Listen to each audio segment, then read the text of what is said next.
অতীব গুরুত্ব হলে আমি কিন্তু রিপিট করবো, একটু মাইন্ডে শুনবো। বর্তমান যে ক্যারিকুলাম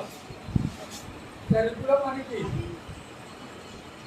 শিক্ষাক্রম। ক্যারিকুলাম শব্দ একটা শিক্ষাক্রম।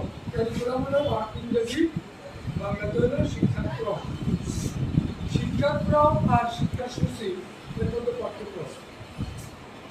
শিক্ষাক্রম হলো পুরো শিক্ষা পদ্ধতিটা, ওখানে কি কি থাকবে, কিভাবে মূল্যায়ন করা হবে, কত মানে মূল্যায়ন করা হবে, সার্বিক বিষয় শিক্ষাক্রমের মধ্যে থাকে। আর শিক্ষাসূচি হচ্ছে যে আমরা মিড টার্ম মানে মধ্যবর্তী যে পরীক্ষা, ওই পরীক্ষা পর্যন্ত আমরা কতটুকু পর্যন্ত পড়ব,